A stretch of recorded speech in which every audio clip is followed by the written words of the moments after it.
Hi everyone, it's me again. So today I came up with a chicken recipe.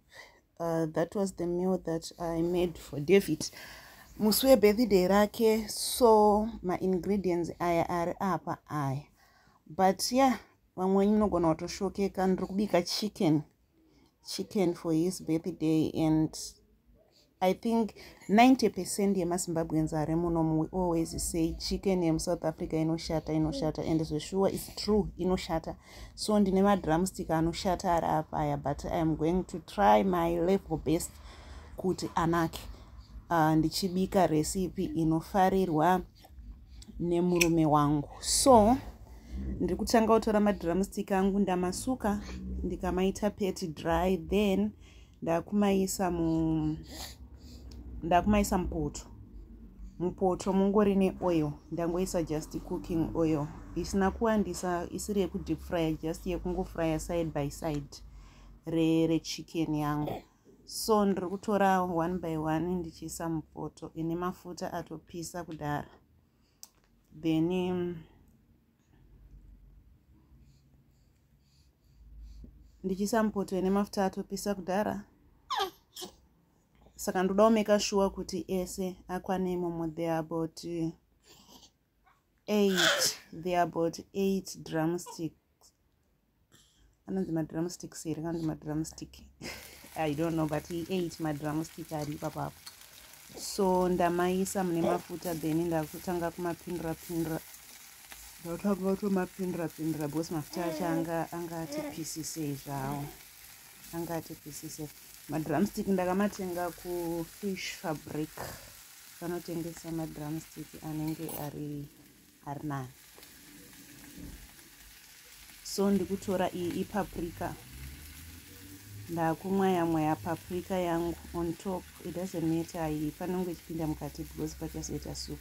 Then iyo black pepper, just ground black pepper, ndakumwaya futi pamusoro ipapo, just like that. Salt yangu ipapo, just like that. Mababa nafilo tadzofema mwanangu nafilo.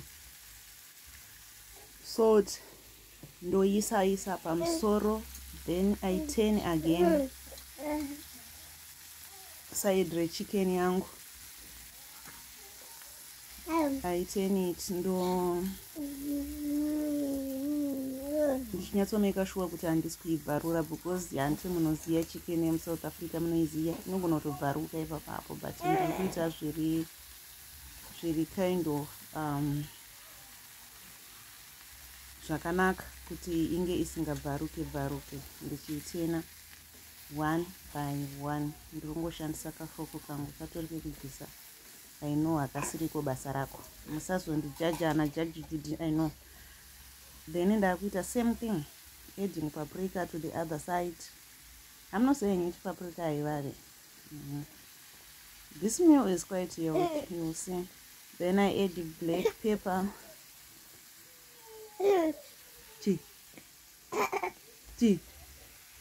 Then I add black pepper imomo.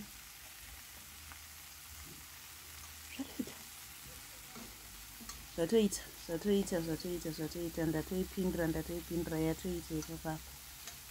Hapasisina kana wari. Chicken yaida sei?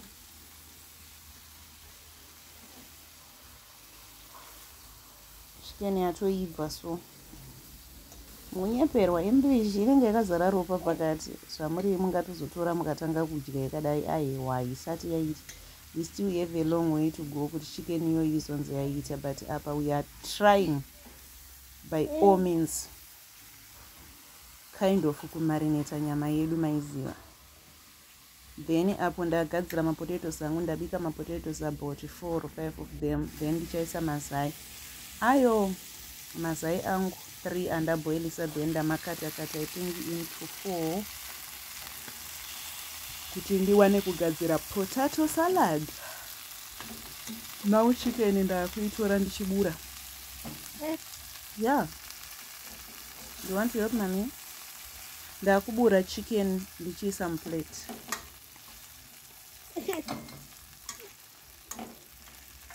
chicken yangu 1 by 1 ndichiitora ndikuisa muplate because poto iyoyi ndiyo poto yandichiri futi kushandisa kubika chicken iyoyi.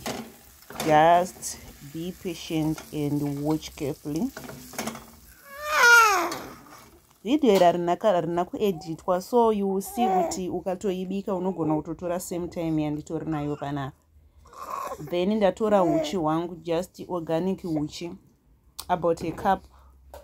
Kana chiti cup hatisi kureva chikadaya, tiri kureva like a measuring cup, but you know because ndogara ndichizviita. Me as a Zimbabwean lady, we always use our sight to measure, most of us. So ndo zvandiri kuita apa, but I'm just using about a cup kuti ndiise uchi uhu.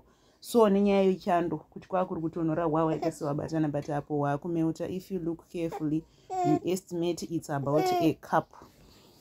Then ndekuisa butter, just ordinary butter like randikutoshandisa mangu.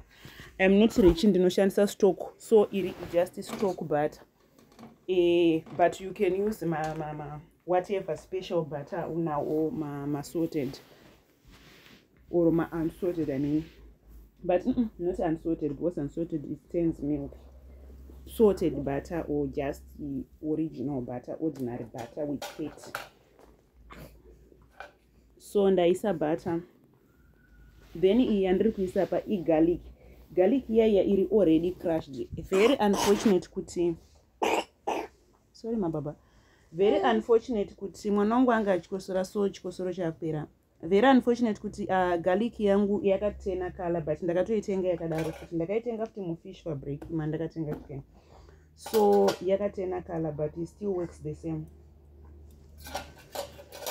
It still works the same. So ndangoisa butter, then mbandaisa honey yangu, then mbandaisa crushed garlic. I don't know if it's crushed. I can keep chopped, but it's just crushed garlic. Then temperature yako ndoshandisa gas stove, so temperature unenge wadzikisa. Ufana kuramba moto wako wakawandisa because unopisa uchika watutaura nezvawo unoita stick. It's like barbecue, but not exactly barbecue. So apo ndakutora Worcestershire sauce, then ndoisa some few drops. Aunongofungidzira kuti iwo angangova necessary, just a few drops, maybe about a tablespoon. Ndo yandaisa imomomo. Then I continue like stirring, kukurunga. Ndoramba ndichiti kurungei kuitira kuti uchi usaite sei usanamire pasi, because remember mungori neuchi is the main ingredients ipapo. Then ndakutora tomato sauce yangu, just tomato sauce of your choice. Estimating again, I'm putting about 2 to 3 tablespoons the tomato sauce. Then I stir again. So now almost finished, but not yet, because we still have another ingredient to add in there. Chutney. Just a spoon yauri kushandisa kurunga. Apo ndoshandisa wooden spoon, so I put just because I'm not a fan, but if you're a fan you can put I don't know, maybe 2 or so, but I just put 1 because I'm not a fan. I don't want chutney to override everything in there, because honey is the main ingredients. Coca-Cola, so thankfully I have few left. You don't need much. I just put Coca-Cola in there. I think half or 3/4 cup. Me and my estimations, you guys, if you are going to do this, do it at your own according to your own taste. Yes, do it according to your own taste. Like if you want much of this, put a little bit more, because remember we put honey there, so honey is quite sweet. But I see your tapira says sugar, it's going to be sweet, but not even sweet like sweet. If you are eating it, you think it's kind of barbecue, but at the same time it's not that barbecue, it's not that sweet. So don't expect it to taste like meal inobikwa nevarungu vanozoeda sugar. Yeah, no, it's not that sweet. So I'm leaving it to boil a little bit, because of that Coca-Cola I put there to evaporate a little bit. So you see soup yabuda ita mvura zvayo mvura. Using the same pot ndo pani yangu yandinayo yoyo. Ndiyo yega. Anaimwe unokwanisa kupinda mu oven because you are going to put this meal in oven. Ndadzosera madrumstick angu, ndatora supu iyai. Ndodira pamusoro yopinda nepasi. That's done. Tapedza kubika guys, we are tidya. we are three quarter there. Just wait and see. Ndabatidza oven yangu. If you want to preheat it, preheat. If you want to put it direct, it's fine. Because mine is too hot. I'm going to put it just direct in there. It doesn't matter. Because we are baking and cooking at the same time in there. So ndabatidza oven yangu. Pamusoro nepazasi pese. Ndiri kubeka ndichitobika kawani momo because mune mvura yose. Yeah. Maona kunaka, maona kunumaka, maona kutsvukirira, maona. Yeah. That's how chicken is. Ndodzokera pa salad yangu yema potato. Ndaisa black pepper mu potato salad yangu. Then I put aromat. This is my favorite ingredient in there. But kune vanhu vakawanda vanoti havafariri aromat. You can just add salt and pepper or salt only. That's up to you. But salt yanga yagara itori mu potatoes. So you don't have to add more. So I put aromat. Then I put my mayonnaise. Whatever mayonnaise of your choice, put in there. Then I'm putting I'm saying mayonnaise is mayonnaise, salad cream, whatever you call it, mayonnaise. Then a little bit of fresh milk, maybe 2 or 3 tablespoons. That's okay. And my potatoes are planning akanyatsoibva inyandi ma potatoes ansara mambishi because ndichimixa ndido kuti mamwe achaitisa anopwanyika. Yeah. Then for the color, because the salad yedu iri too whitish, taku add little bit of cucumber and a little bit of red pepper. Then we mix a little bit for the color. Tarisa manje kunakidza kwakuita salad yedu boshe kuti. Uchitora salad yako ndinongotora paper towel a little bit then ndocleanawo mbichana kuma side kwenyengerekeni kwe salad baweo rangu so that it will be presentable pandenda kuseva. But okay, salad yatopera.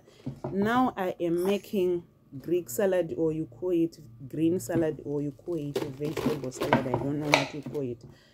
This is what I'm making right now. Kungotora banga ndandachopa lettuce yangu ndikaibvisa chepakati ndikaicleana ikasara ya fresh. Clean paya ndakungochopa ma pieces ari chewable ekuti munhu anokwanisa kutsenga naye. Because hatina miromo inenge yemombe tine miromo yevanhu saka ma pieces are necessary ekuti munhu anokwanisa kuita se kutsenga. Ndaita sendo cheka. So ndapedza paya ndaisa salad yangu umo ndacheka cucumber ndaisa imomo, avocado ndaisa imomo. Red iyo it's not pepper guys, it's tomato. If you want red pepper, put it at your own taste, but not me. So that's how my salad comes out. Then rice ndango fry my red pepper ne yellow pepper ne green pepper. Then I add imomo. Iyo ndo chicken yedu ndo mabudira inisenge yaita you guys. Poto yangu yatsva ndosaka ndazoisa umo. Thank you to our new subscribers. Vedwe like my video angu. Kana wafarira recipe like, kana wakamboita comment, kana uchifungidzira kuti uchazoita please comment and tell me kuti yakabuda sei. Is the best chicken drumstick that I love to cook in my house and everybody enjoys it. Thank you guys. Hope everybody is doing well. Blessings to you all. Love you so much. Ukona nyama yacho inenge ichita kubva pabhonzo inenge yakaibva kusvika pekupedzisira.